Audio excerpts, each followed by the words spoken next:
This war in Gaza is terrible. No one seeing the victims, especially those children, can forgive the people who have created this terrible conflict.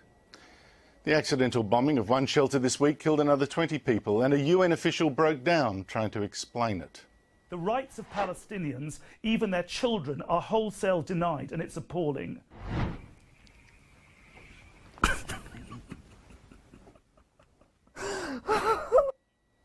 Most reporters blame Israel for this war with Hamas, the terrorist group which rules Gaza, the strip of territory between Israel and Egypt. But in fact, Hamas has broken all 4 ceasefires negotiated so far. See, Hamas wants this war, and it wants dead civilians to show the world, which is why it broadcasts orders to civilians to ignore Israeli army leaflets warning them to move away from homes from where Hamas deliberately chooses to fire its missiles. يتعرض الناس وأن يواجهوا الطيران العسكري الإسرائيلي بصدور عارية ليحموا بيوتهم. أعتقد أن هذه سياسة أثبتت نجاعتها، ونحن في الحركة ندعو شعبنا إلى اعتماد هذه السياسة. Hamas wants this war, which is why its television station tells even children to join the fight and kill Jews.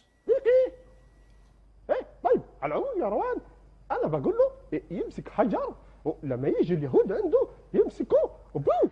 ليش حابة تصيري شرطية؟ إن شاء الله لما تكبري. لما طخ اليهود. كلهم؟ كلهم؟ طيب. Here's the bottom line. If Israel does nothing, the missiles will keep coming. If it strikes back, it's accused of war crimes. So either way in this game, the Jews lose, and that smells of anti-Semitism. Let me ask all those anti-Israel protesters something. If you're so upset that 1,500 Muslims have died in this war, why have you said nothing about the 170,000 Muslims who have died so far in Syria's civil war, including the dozens decapitated in the past fortnight? Why have you said nothing about the Islamic State jihadists shooting hundreds of unarmed Iraqis just the other day? If you're really so worried about violence against children, why haven't you protested against Boko Haram, who this year cut the throats of schoolboys and made slaves of nearly 300 girls? Why is Israel the great evil, when Muslims are killing thousands more Muslims in wars in Pakistan, Afghanistan, Somalia, Libya, Yemen, Iraq, Syria? Is it that those Jews won't just lie down and die? Something smells, and sure enough, around the West we see that familiar old hatred, this time fed by mass immigration from the Third World. In France this month, Arab rioters looted and burned Jewish shops and attacked synagogues, as well as the police trying to protect them. In Germany this month, 2 men wearing Jewish yarmulkes were attacked. Protesters shouted anti-Semitic slogans, and a Berlin imam preached death.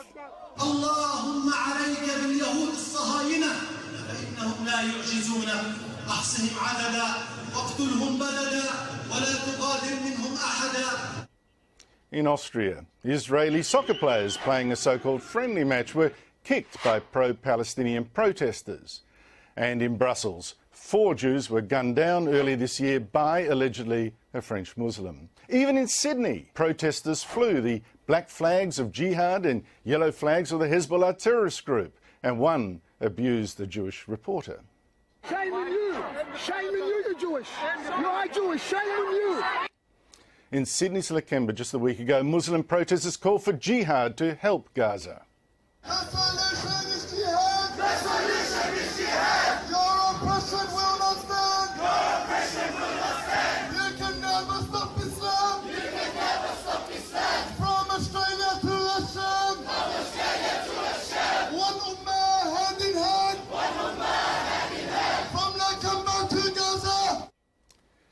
No, this isn't really about Israel being cruel.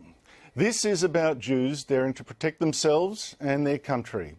And if, God forbid, they lose, do you really think the war stops there?